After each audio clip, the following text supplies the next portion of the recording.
100 gram henna powder എങ്ങനെയാണ് mix ചെയ്യുന്നത് കാണിച്ചു തരാം കേട്ടോ.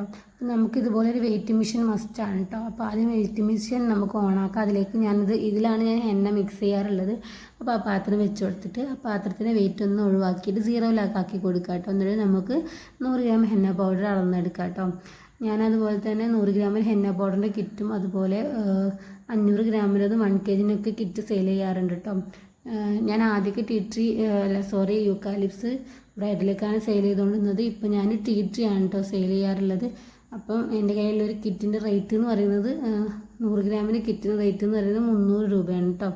അതിൽ പൈപ്പിംഗ് ബാഗ്, സെല്ലോഫൻ ഷീറ്റ്, പിന്നെ 30 ml essential oil, 100 gram henna powder അങ്ങനെയാണ് കേട്ടോ വരുന്നത്. ഇത്രയും സാധനങ്ങളാണ് വരുന്നത്.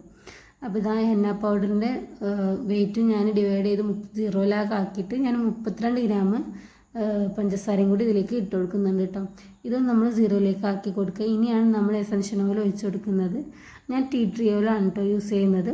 അപ്പം ടീ ട്രീ ഓയിൽ ഞാൻ അത് ഒഴിച്ച് കൊടുക്കുന്നുണ്ട്. അപ്പം നമ്മൾ സ്റ്റാർട്ടിങ് ആണ് ചെയ്യുന്നവർ എന്ത് ചെയ്യുക, നമ്മളൊരു ചെറിയൊരു പാത്രത്തിലേക്ക് ഒഴിച്ചിട്ട് വേണം നമ്മൾ അളവെടുക്കാൻ കേട്ടോ. ജസ്റ്റ് മെഷർമെൻറ്റ് ഒന്ന് കൂടി പോയിട്ടുണ്ട്. 32 ആയിട്ടുണ്ട്.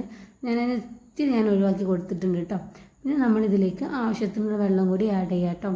പിന്നെ ഇതിലേക്ക് ലെമൺ ഉള്ളവർക്ക് ലെമൺ ആഡ് ചെയ്യുക. അതുപോലെ തന്നെ ഗ്രാമ്പൂ, ചായപ്പൊടിയും കൂടി ഇട്ടിട്ട് വെള്ളം തിളപ്പിക്കലോ. നമ്മൾ ഈ പച്ചവെള്ളം ആഡ് ചെയ്യുന്നതിന് പകരം അത് ആഡ് ചെയ്തിട്ട് നമുക്ക് മിക്സ് ചെയ്യാം കേട്ടോ. അപ്പോൾ ഞാൻ ഹെന്നയൊക്കെ നല്ലോണം മിക്സ് ചെയ്തിട്ടുണ്ട്. എന്നിട്ട് ഇതുപോലെ ഒരു എയർ ടൈറ്റുള്ള പാത്രത്തിൽ അടച്ച് വെക്കാം കേട്ടോ. എന്നിട്ട് നമ്മളൊരു 6 മണിക്കൂറെങ്കിലും മിനിമം റെസ്റ്റ് ചെയ്യാൻ വെക്കണം കേട്ടോ. ഇന്നത്തെ വീഡിയോ ഇത്രയേ ഉള്ളൂ.